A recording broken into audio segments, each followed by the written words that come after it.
You use cell phones, for example, so everything should be okay. My second point, I'm only using the computer to do the things that it's really good at.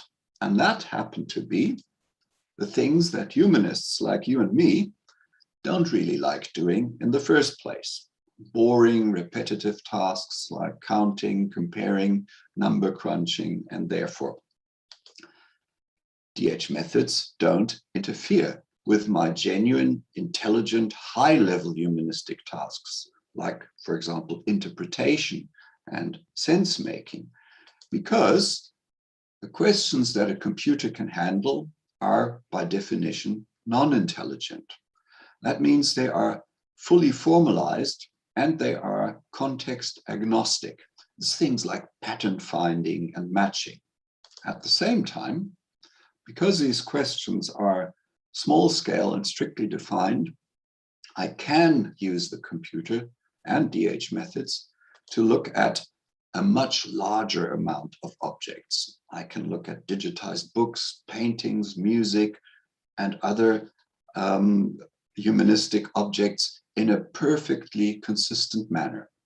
And that's why DH methods are my ideal choice for looking at large corpora and at longitudinal historical phenomena, things such as genre developments, historical trends, and preferences. All these approaches are nowadays referred to as distant reading. So all in all, dear traditional humanists, relax. Digital humanities doesn't conflict with the humanistic cause, and it's not a hard-boiled scientific competitor either. For at the end of the day, you and I, the human humanists, remain the only ones who can make sense of the computer's findings. So that's my soft DH sales pitch. And now comes my philosophical DH rationale. And I believe nowadays that for the method-conscious humanist, DH humanities is indeed an exercise in estrangement, Verfremdung, to use a Brechtian term, straniamento, distanciation, defamiliarization, an exercise in calculated ostranenie. And here I come to Szlowski. For Szlowski wrote in his book Art as Device in 1917, I quote, "The purpose of art is to impart the sensation of things as they are perceived and not as they are known. The technique of art is to make objects unfamiliar, to make forms difficult, to increase the difficulty and length of perception, because the process of perception is an aesthetic end in itself and must be prolonged."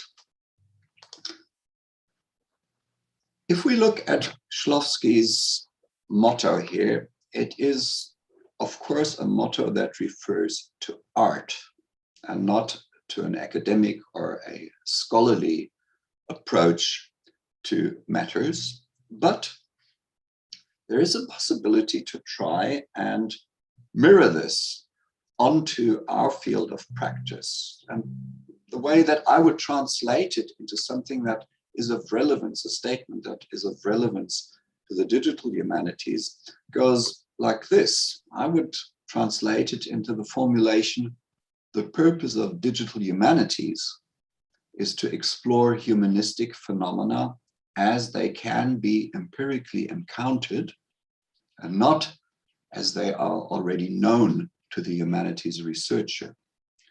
DH approaches make humanistic phenomena unfamiliar. They take perception and understanding through the detour of formalization so that we may gain a new methodological perspective onto our objects.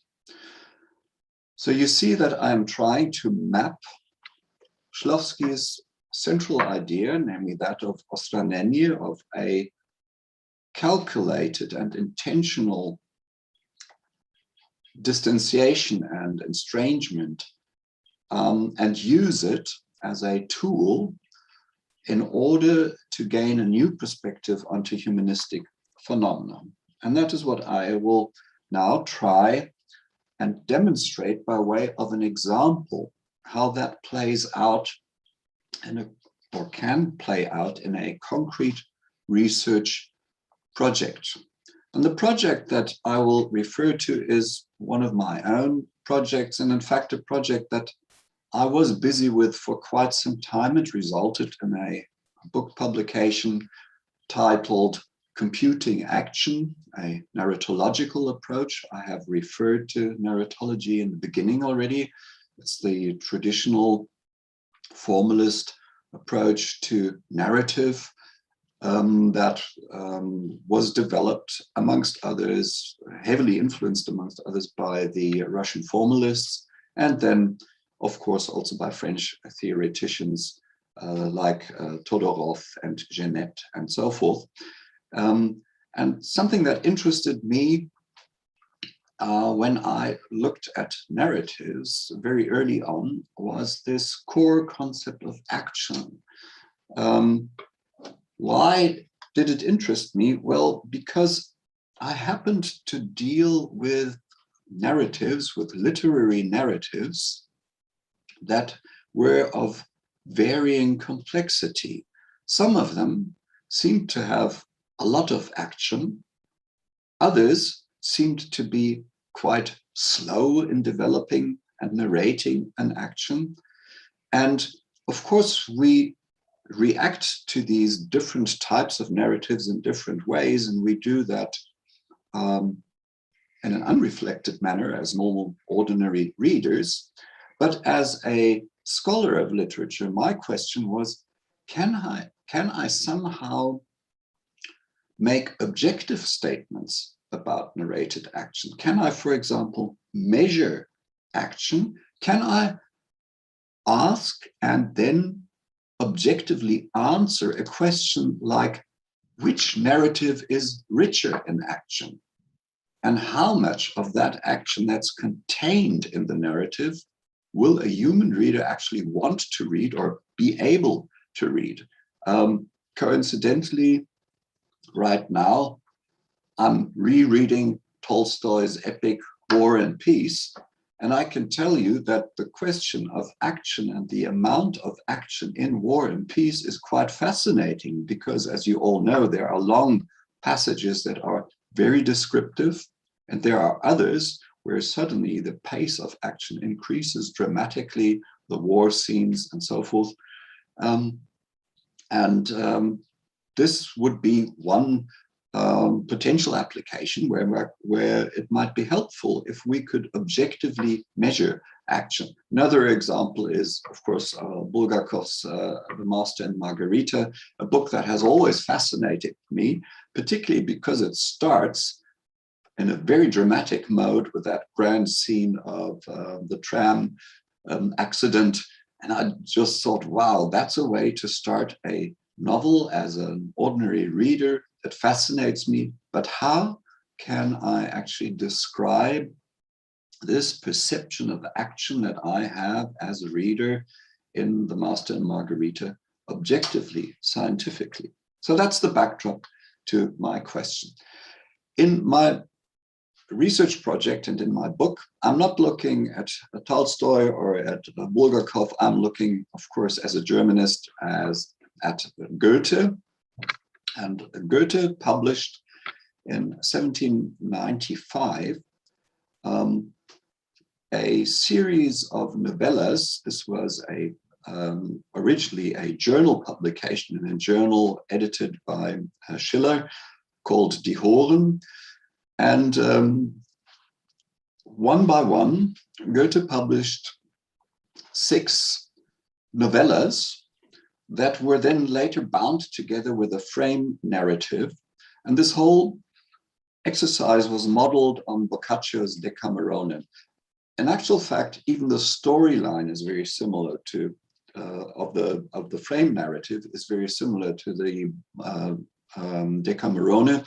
It's a group of aristocrats who flee from the French armies that are approaching. It's the time of the Napoleon Wars. They flee into the countryside. They sit in the country estate, and to while away their time, they begin to tell each other stories. These embedded stories are the novellas, same thing as in Boccaccio's Decamerone. These 6 novellas that make up this book, which was then later published and titled Unterhaltungen deutscher Ausgewanderten, that means Conversations of German Refugees. These 6 novellas are very heterogeneous, and they were published as a series in Schiller's journal, as I said, and the reaction of the contemporary readers and of the critics was very diverse because the 6 novellas are very diverse. Some are very fast-paced, very rich in action. Some are slow and more reflective, and they deal with ethical issues and moral questions. And Goethe's contemporary readers objected to the first 3 novellas, which were quite obviously adaptations from Romance literature. And they thought that by Goethe's standards, these narratives, these novellas, were actually fairly trivial. Moreover, they were doubtful in terms of their moral content. The 3rd novel, for example, tells the story of an erotic adventure of the Marshal Bassompierre. Goethe's German readers didn't really like to read that novel because of its erotic and sexual connotations. They thought that this was completely non-Goethean. Other stories, like the second one, Das Rätselhafte Klopfen, that's a ghost story, a mystery story, was so obviously modeled on hearsay narratives that had been dealt with in let's say, publications of a doubtful quality before. It's a narrative of somebody who believes in ghosts and so forth. Goethe's contemporary readers who cherished his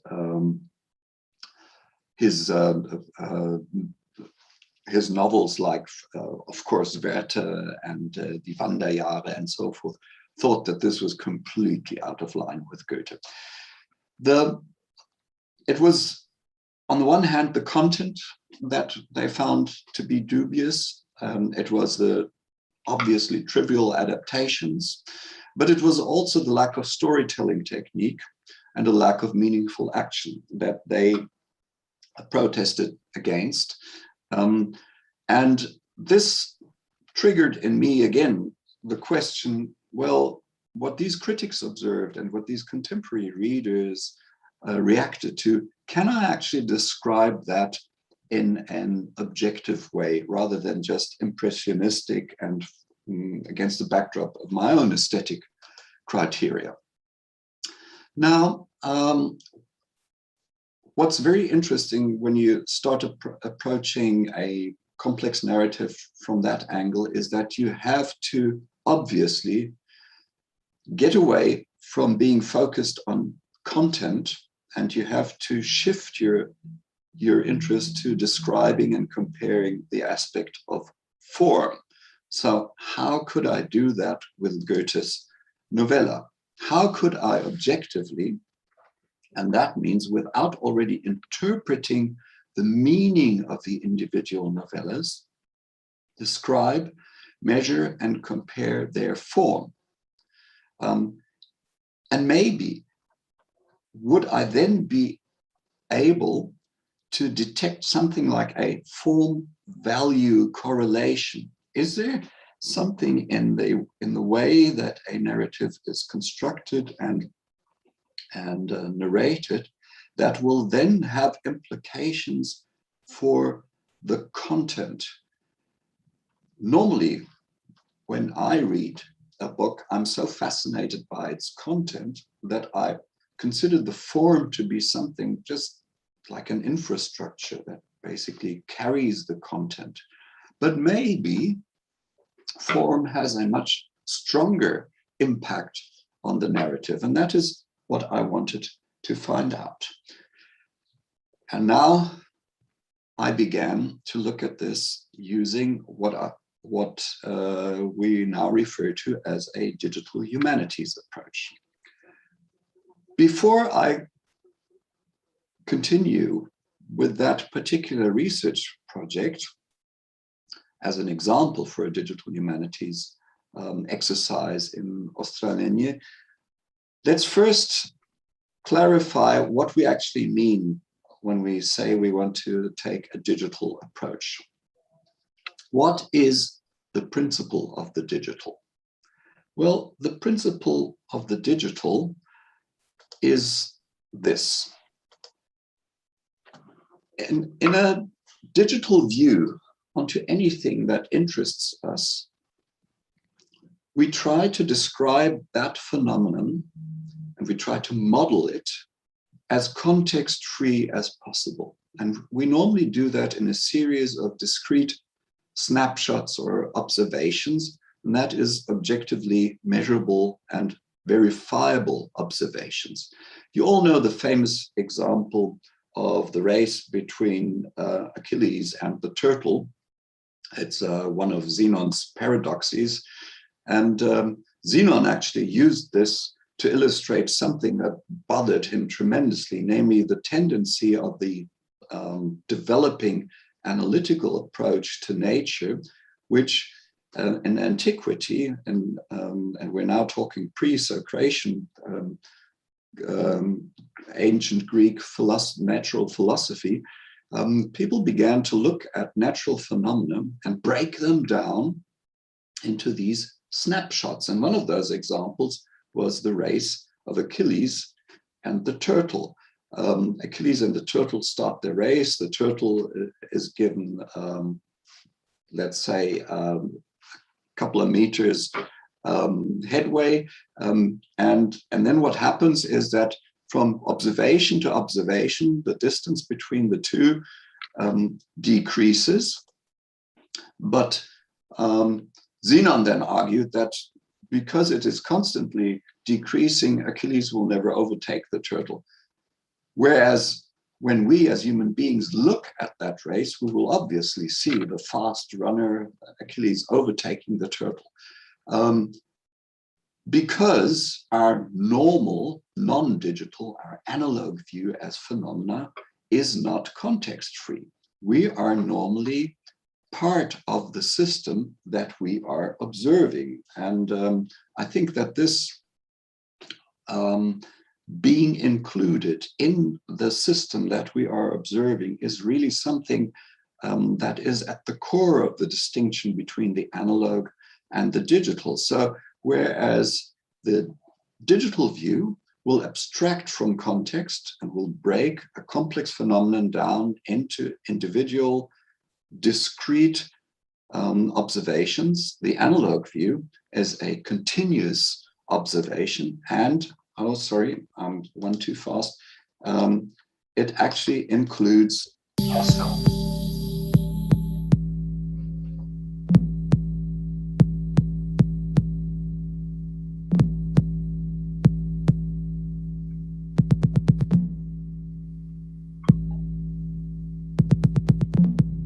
As you could see in that little video clip, the problem with being included in the system that you want to observe is that you're being sucked into it and that it becomes an infinite regress. You don't know where to stop. And this, of course, is different when you take the analog view. Now let's get back to Goethe. I wanted to objectively measure and compare how these 6 individual novellas or stories present their action. So the first thing that I realized is that I suffer something that I would nowadays call a hermeneutic bias. So I have already a predisposition for interpreting and judging what I find to be meaningful. And that bias I have to try and eliminate if I want to look at form. My focus must be on the how, not on the what of the action narratives. And therefore, I require a formal, a context-free definition of what narrated action actually is in order to be able to measure and compare how these 6 novellas present their action. I need to, what we would nowadays term, operationalize narrated action so that I can then deal with it using computational approaches. So I start from this definition. I say that narrative is an event-centered symbolic artifact. Symbolic artifacts are all things that we use as human beings, all things that we fabricate, that we manufacture, and that we communicate with one another in order to communicate and create meaning. And in a narrative as a symbolic artifact, events are the core component. In the default mode, when we look at a narrative, when we read a narrative, when we process it, we would normally see a lot of events that are joined into something like a string of action. They evolve continuously. So the smallest possible observation that I can make in a narrative when I focus on action are these individual events. But what exactly is an event? And when and how and under which conditions would these singular events then turn into an action or become part of an action? Well, here's an event. You see a very simplistic event. It's repetitious in this example. And one singular event, like the king died, is not already a narrative. It is an event, yes, and I can narrate that event, yes, but it's not something that would fascinate you so tremendously that you would be willing to spend an entire evening reading this singular event. Now, what about 2 events? The king died, the queen died. Here we have 2 events, but something is still missing in order to turn this into a proper narrative. What is it that is missing? Well,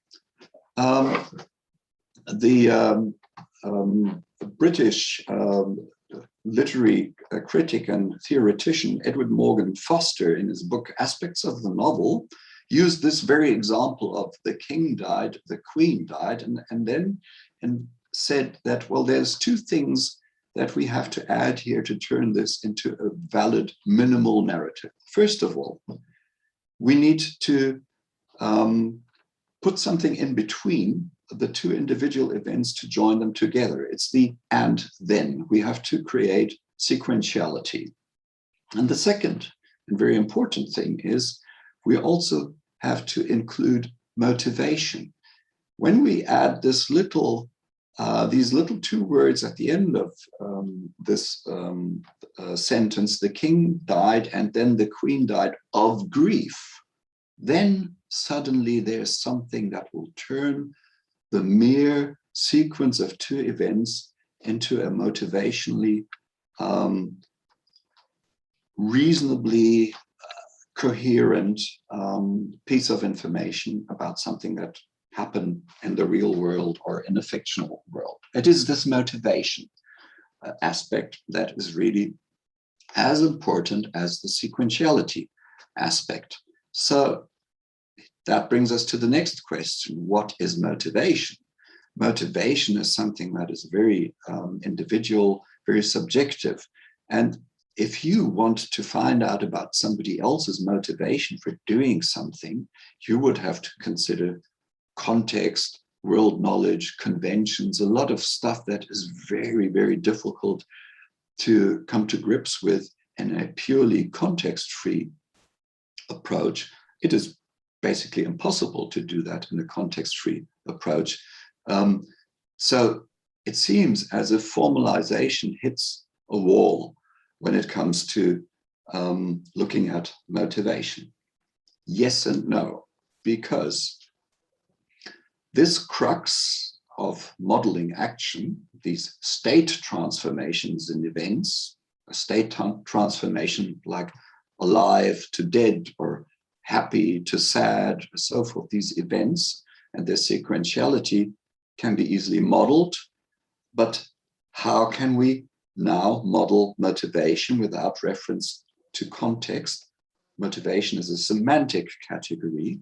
Well, there is one way of doing that, and it was proposed by the French semiologician Algeda Greimas, who said, and this motivated narrative, if we look at that, the king died, first state transformation, alive to dead, then the sequentiality, the ordering principle, and then the second event, alive, dead in the queen, but then also the super encoding of happy, sad, that's the motivation bit. If we look at that in from a more distant point of view, and now we're already with an example for Astranenie, then let's look at it in terms of what has been known since antiquity as the logical square, which Greimas turned into a semiotic square. Here's an example for a semiotic square. At the top, you see an opposition of two terms, good, bad. And obviously, if I change something from being good to being bad, there's a transformation. But it is this basic singular event that is still lacking something. If I look at this example now, in terms of the underlying logic, good to bad, that's an opposition. And Greimas now argued that there are two other semiotic relationships that we have to take into account, namely that of contradiction and of implication. If this good-bad opposition was the equivalent of another opposition, and in our case, at the bottom of the square, you see two numbers, 1321 and 512. And let's just propose, for argument's sake, that this was an opposition too. Obviously, it doesn't make sense to talk about numbers as opposition, as being in opposition. But let's just use these as an example. What happens if I now map these semantic and semiological relationships onto that square? Well, good to bad would be the analog of 1321 to 512, two oppositions. And then good would seem to imply 1321 and bad would seem to imply 512. And bad and 1321 would be a contradiction. This is a very abstract and formal way of looking at meaning construction. And we will see in a moment how it can play out with terms that do make sense to us. The king died is a transformation from alive to dead. And then the queen died is again a transformation from alive to dead. And now the of grief, the motivation part comes, and the motivation part is a transformation from happy to sad. And now suddenly I see that I have a perfect, fully implemented semiotic square in front of me. And that's the core idea that underlies my approach to measuring action. Because when I look at a concrete narrative, I can search for these partial and the fully realized semiotic squares.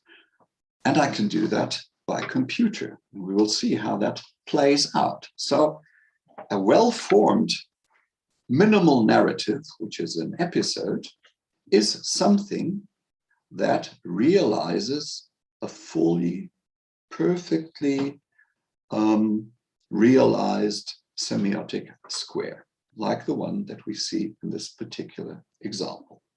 And let's now see how I can apply that in a digital humanities approach to a concrete piece of literature, in this instance, Goethe's novella cycle. Well, first of all,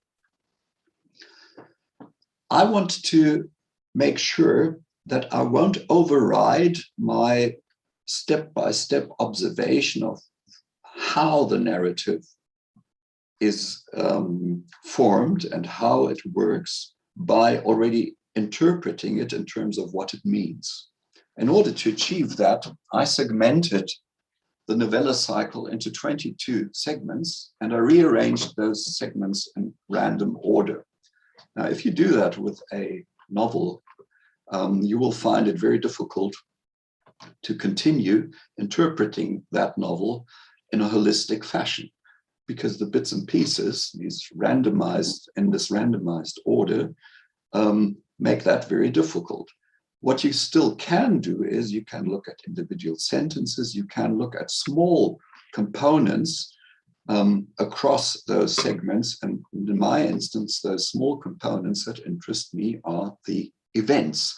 These events I want to look at without already falling victim to my hermeneutic bias, to my tendency to interpret in terms of a holistic approach.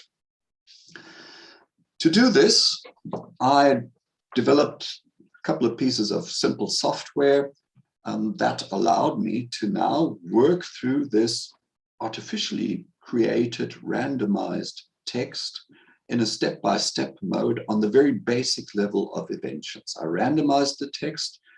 I then used a software that I called Event Parser to do manual annotation of 250 events across that text. And at the same time, while I annotated those events, I also built up sort of a knowledge base that contained information on the semiotic squares that were evolving at the background, that were potentially evolving at the background. Whenever I identified an event as a state transformation across that opposition in the top, I also looked at what are the implied terms, what is the contradiction. And if you do that for a while, you can actually then start a combinatorial algorithm that will automatically also look at implied implications and so forth. So I built up a knowledge base in the background. All of that information was stored in data tables and in a particular machine-readable form. I used an artificial intelligence language called Prolog, Programming and Logic. And all my observations were basically written into these data tables in that format so that later I could pass them on to a combinatorial algorithm. Now, this combinatorial algorithm then went through the 250 events that I had manually annotated and checked, where can I take an event and turn it into episodes, and where can I then chain those episodes sequentially again into more complex actions. So the algorithm was a combinatorial algorithm that combined events into episodes, and episodes, those episodes that happened to belong to the same novella, into action lines. The result of that was that that the algorithm found 4,220 possible combinatorial episodes and a number of action constructs. And then, after having done that, I looked at the result, again in terms of data tables, and did a per novella assessment of what what I call the episode integration potential. That means how many of the events within its scope can a particular novella theoretically integrate into meaningful episodes. And then the same on the next level, how many of those episodes in turn can be chained into actions, and what is the ratio between that total number of episodes per novella and the number of those episodes that can be chained into a consecutive action. The combinatorial algorithm will generate many, many more episodes and actions than we as human readers would normally read. If you compare the numbers and you look at it in the data table, you can also see trend lines evolving over the course of what later became a holistic book. And the graph at the bottom of this slide, you see those 6 individual novellas: Antonelli, Bassompierre, Klopfgeist, Prokurator, Ferdinand, and the Märchen, the fairy tale at the end. And you can see the values for event integration and episode integration. And by and large, you can see that it peaks in the Bassompierre novella, which coincidentally is the one that shocked the contemporary German readers the most, because they found it trivial and morally dubious. And the graph then is, the trend line of the graph is decreasing basically via Klopfgeist. There's the first low there, and the absolute low is with the Märchen, with the fairy tale right at the end of the narrative. And now comes the interesting part: which of the 6 novellas did Goethe's contemporary readers find the most meaningful? The last one, the one with the least integration potential of episodes and actions. And that's an interesting observation. So the one that integrated the highest number of episodes, the Bassompierre story, is the one that they liked least, and the one that integrated the least number of events into episodes and episodes into action. In terms of the formal assessment that I did with the combinatorial algorithm, that's the one that contemporary readers liked the most. To reformulate, the lower the number of episodes integrated into action sequences in a given novella, the higher its qualitative ranking by readers. How can we interpret this finding? Well, it seems as if Goethe's readers and critics preferred the episodic over the narrative principle. And that is actually a hallmark of the contemporary debate between classicism and romanticism in the late 18th century in German literature. The second finding is that the computational action analysis proves the novella cycle's final Märchen to be an extreme demonstration for the lack of even episodic integration. And that makes sense if you look at what Goethe himself later wrote about the Märchen. He said in a letter to one of his correspondence partners that he was amused about his readers' continuous and futile attempts to interpret the Märchen. And he referred to the Märchen, to that final novella, the fairy tale, as mein Kobold. So a jester, basically, somebody who's trying to make fun of the audience. And for Goethe, his novella, his concluding fairy tale in the novella cycle was an artificial construct by which he tried to demonstrate what happens if your hermeneutic bias, your tendency to interpret everything as a meaningful whole and to seek for meaning, if that goes overboard and spins out of control. Finally, the interesting observation was that the combinatorial algorithm can generate some 4,000 episodes and 220 action constructs. But if you look at the reception history and at scholarly literature, you will see that it only refers to about 10 to 15 different concrete action readings. Those are the action narratives that have been discussed, criticized, argued about by real human readers. So the combinatorial approach can help us to measure the effect of what I would now tongue-in-cheek and with reference to Moretti call the slaughterhouse of interpretation. And that means the amount of non-canonical interpretations of texts which we as humans choose not to explore, which we disregard. The question is, of course, why do we disregard potentially possible action readings and interpretations? Well, I think we do so because there are other constraints in place which cannot be captured by that formalization that I attempted. These could be aesthetic and cultural norms and preferences, genre conventions, and so forth. And of all of these things, an algorithm has to remain agnostic. It knows nothing about genre conventions. It knows nothing about aesthetic and cultural norms.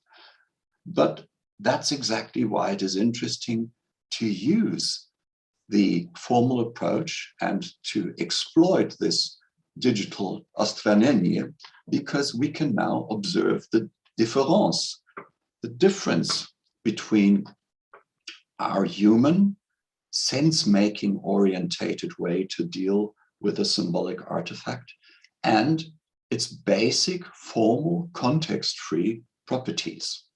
The second observation is to the contrary. There seems to be a correlation between the documented natural, human, and that is the context-dependent historical response of human readers to the individual novellas, on the one hand, and the integrative potential of the individual novellas on the level of abstract episodes, which we can demonstrate using a context-agnostic approach. So there is a similarity on the level of form. We humans too have apparently the ability to detect these formal properties. They won't necessarily be in the foreground for us, but they do play a role in our dealing with a symbolic artifact.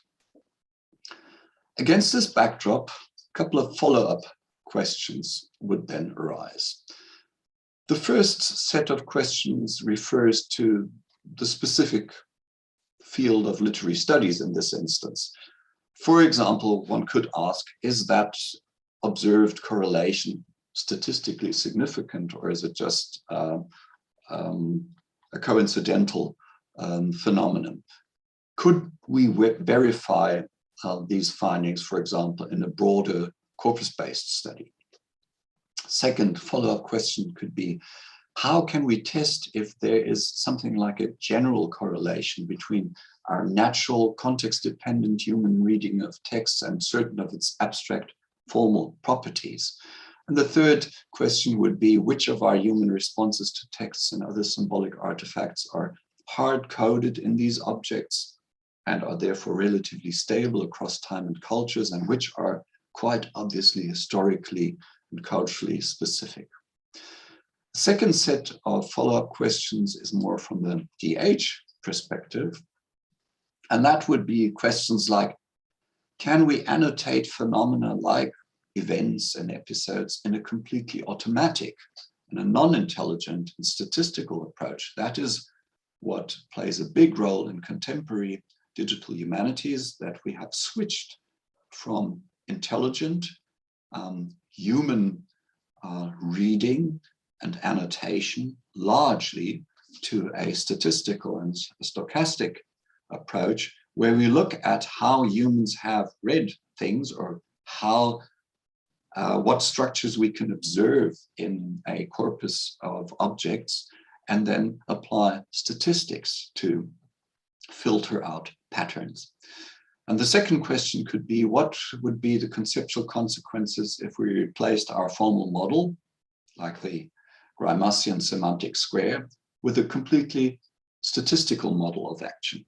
Let's say a machine learning or a vector-based model of action, which would not look for opposites and implications and so forth, but would just basically churn through large amounts, huge amounts of data and look at correlations that play out statistically, regardless of what they mean to a human being. To come back to my initial, to the title of my talk and to the idea that underlies it, I think that it does make sense for a humanist to look as digital methods as an application of Rationale, but of course one that plays out in the field of method and not in the necessarily in the field of scientific method, and not directly in the field of art, as Schlosky meant the term. To repeat my translation of the Schlosskian motto, then, I believe that the purpose of digital humanities is to explore humanistic phenomena as they can be empirically encountered, and not as they are already or traditionally known to the humanities researcher, that is, in terms of content and quality and aesthetic conventions and so forth.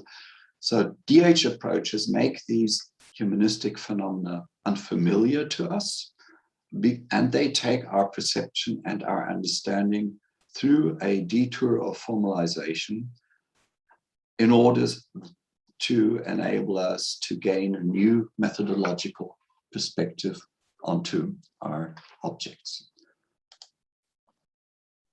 The core take-home messages of digital Rationale then are that it is an epistemic shift that results from this fundamental translation that we've seen, the formalization of a humanistic phenomenon into an abstract, logical, and machine-readable structure. Think of the Greimassian square, which was then used as the concept that underlies a prologue algorithm. Second point is that this estrangement is the basis of any DH approach, regardless of the specific computational method or tool that we might use.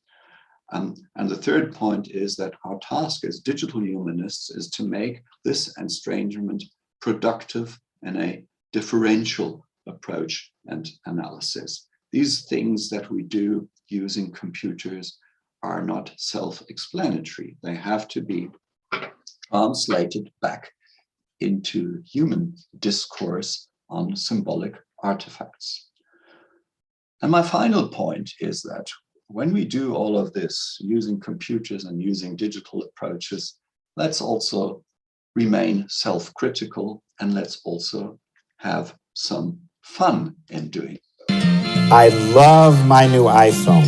It does everything. But will it blend? That is the question. Let's find out. I think I'm going to push the smoothie button.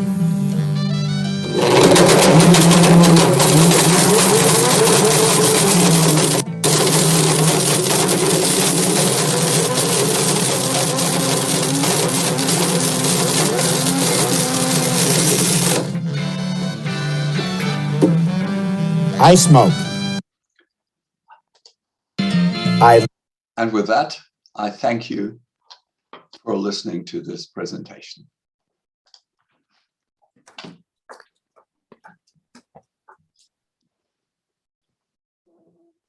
Thank you, Chris. I'm afraid I cannot manage the questions which come from Zoom. Maybe maybe we would start from the questions from the audience. Would anybody like to ask?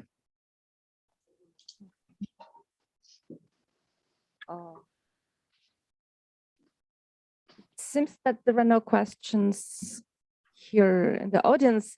Actually, I have one, but maybe I'll ask it after the Zoom discussion is over, not to be the first. So, so please, our Zoom listeners, if you have questions, just maybe. Yes. Thank you for this interesting paper presentation. I have a question about this Russian word, Russian term, ostranение. Do you have some common accepted translation of this word to English or German languages? There are various translations of it, so it really depends on what context you come from. For me, as a Germanist, so the initial equivalent that comes to mind is the Brechtian Verfremdung, Verfremdungseffekt, which Brecht, of course, applied in particular to dramatic art, to drama. He was of the belief that the purely realist depiction of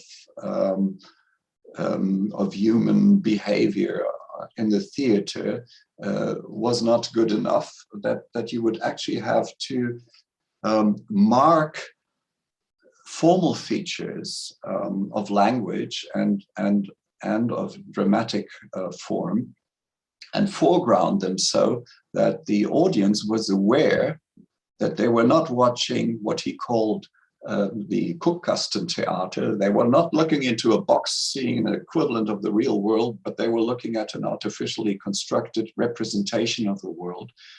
And that effect he called the Verfremdungseffekt. In the English-speaking world, the term defamiliarization has become very prominent. And that is more the notion that I foregrounded in this presentation. So you defamiliarize yourself with via the aesthetic representation. You don't just look at a copy of the world, but you take a detour that again foregrounds the aspect of form, of construction and of constructedness of what you see. And thirdly, in the narrower field of narratology, a term that has become very popular, and it's a term that I do not like, is colleagues talk about unnatural narratives, for example. That term to me is problematic for certain reasons, which I will not elaborate on here now. But it boils down to the same thing. You don't take a naturalistic, realistic approach in representing the real or a fictional world, but you take an approach that defamiliarizes and thereby accentuates constructedness. I hope that answers your question. Thank you very much. Yes, so maybe we will turn to questions from Zoom. Are there any questions there?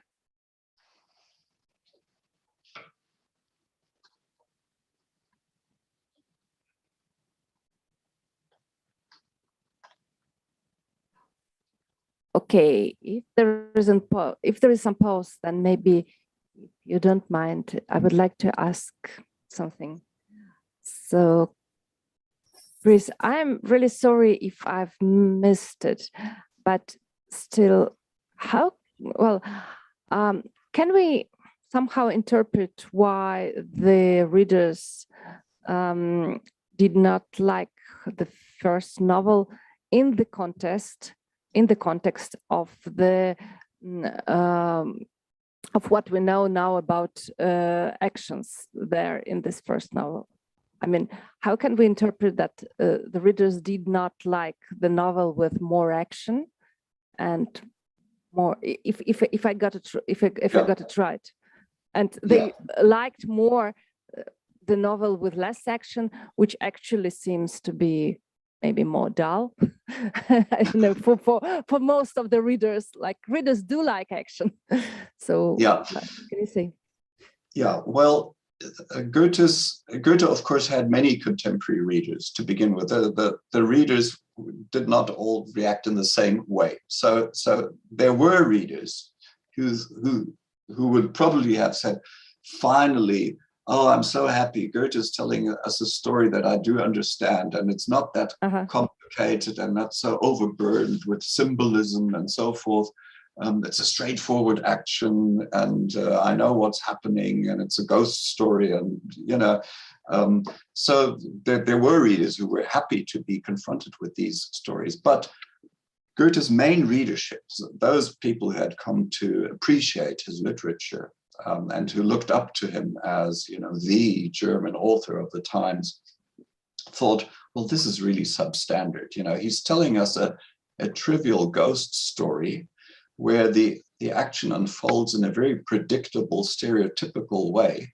That's not good enough for Goethe. We want something that is full of humanistic ethos and morals and pathos and so forth.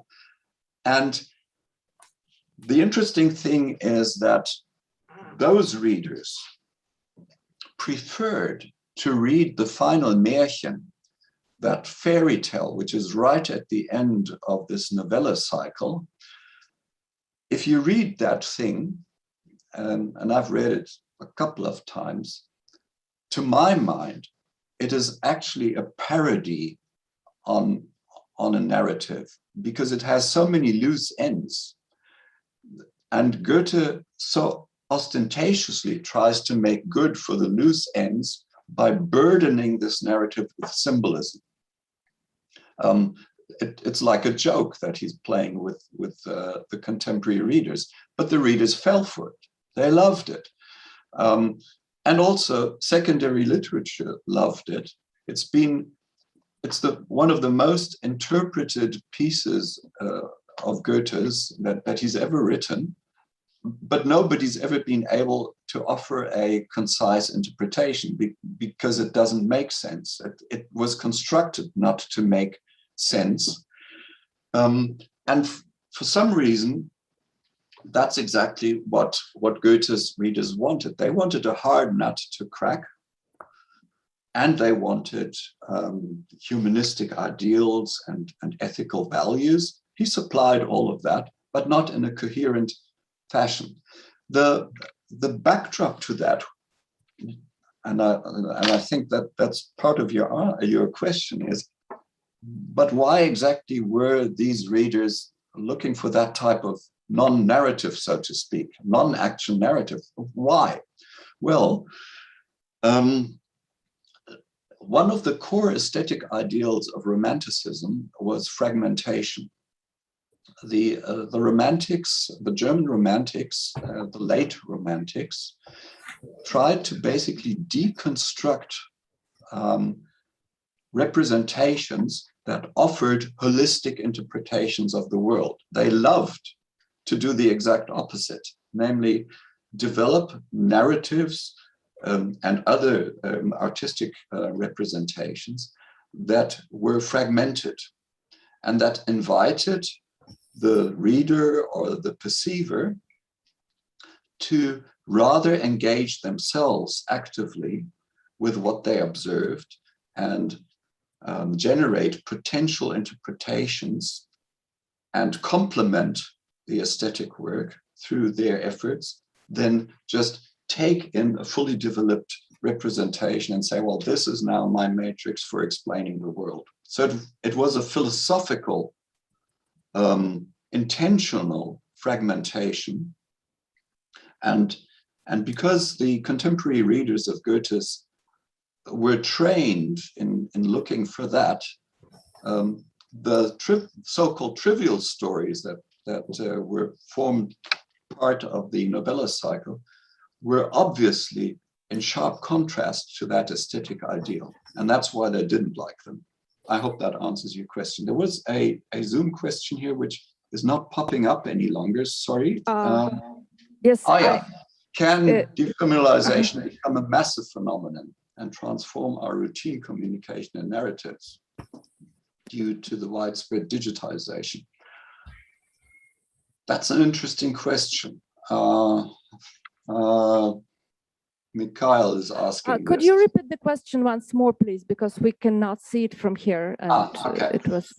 Okay. So the question asked by Mikhail Bukhtoyarov, if I get this correctly, is: can defamiliarization become a massive phenomenon and transform our routine communication and narratives outside the domain of literature due to the widespread digitalization? So can the widespread digitalization turn defamiliarization into a massive phenomenon that then transforms our routine communication and narratives? I would say yes, I think that it can become a massive phenomenon, but what we tend to observe at present is rather the opposite, namely that instead of becoming consciously aware of defamiliarization, the defamiliarization that happens when we apply digital approaches and when we integrate digitalization into our day-to-day routines and communication routines, what happens is the opposite. We tend to deal with them as if they were a natural part of our day-to-day communication strategies. We adapt to these new modes of communication and of conceptualizing the world unconsciously.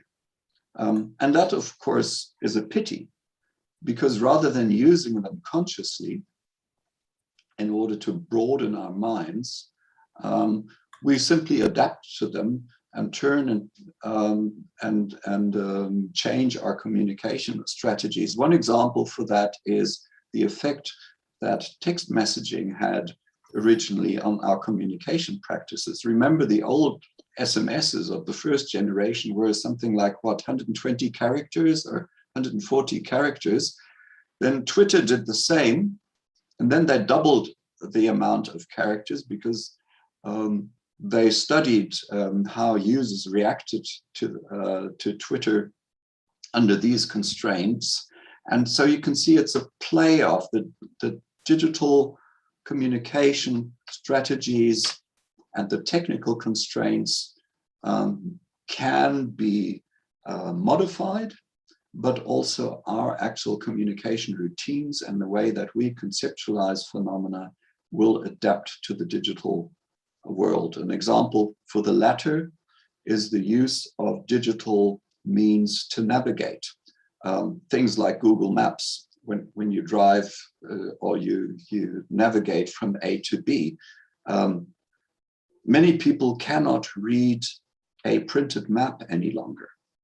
You look at your small cell phone screen and you trust that this thing will take you from A to B, but you have conceptually lost the ability to put that piece of very detailed information into a wider context. And so there, widespread digitalization does indeed massively transform a concrete communication and orientation practice in the real world. It's a very interesting question. Thank you very much. Excuse me.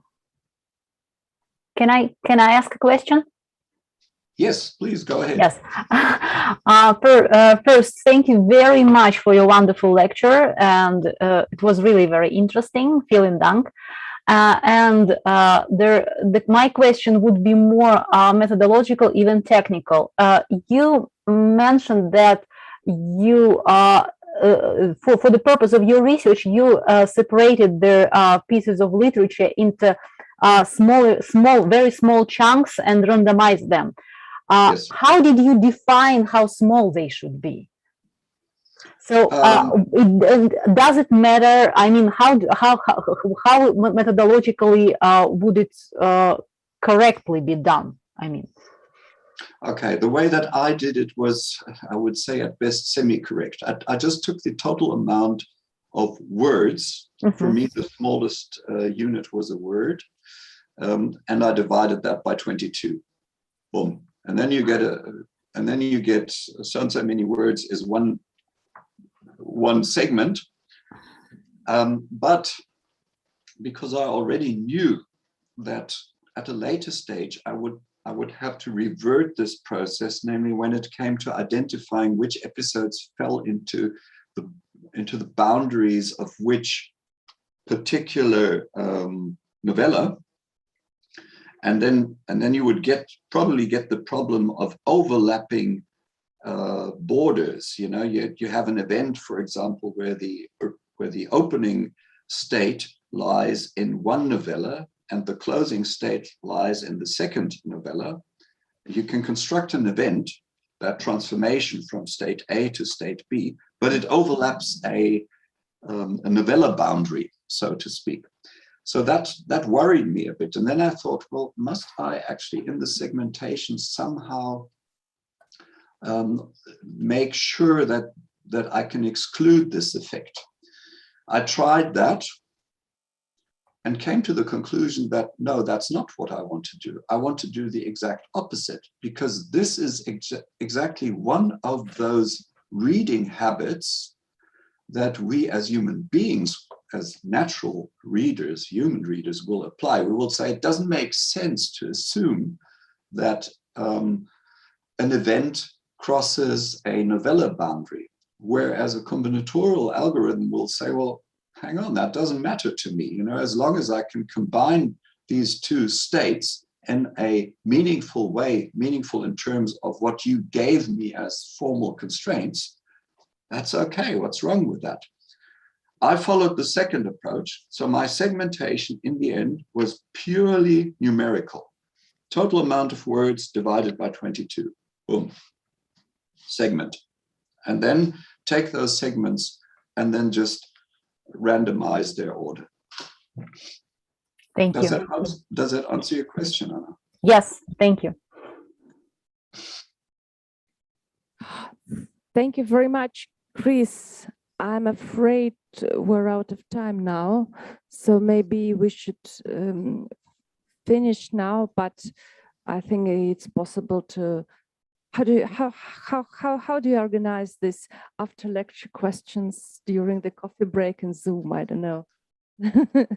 Maybe it's possible to write an email with questions. Yeah, because that, well, I've also some ideas I would like to ask you, but unfortunately we don't have time. So maybe. Yeah, Anna, there is something like a breakout session, but that can only be done by the whoever started this Zoom thing. I don't know whether that's Ina yes, or. I'm afraid we cannot do that because we have got the next session, okay. which is more local in Russian, and we have to go there. But maybe we should all thank Chris for his wonderful lecture now. Thank you very, very much. And so people in Zoom can also thank you. Put a note, yes, of I thank you for your interest. Thank you very much. Thank you very much. And lots of success to your conference. Thank you.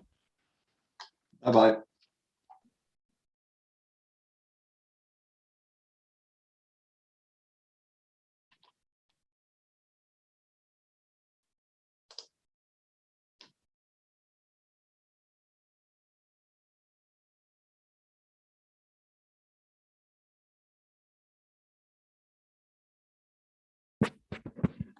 Уважаемые коллеги, мы переходим ко второму заседанию сегодняшней секции. И она обозначена как семинар Российской ассоциации Digital Humanities. Мы сейчас разберемся, как сделать так, чтобы на экране можно было видеть выступающих. И попросим наших IT-специалистов помочь в этой задаче. Потому что вопрос стоит так: будет ли камера направлена сюда, и тогда выступающие здесь находятся, или мы будем видеть выступающих с места. Нам, наверное, Инна Александровна подскажет.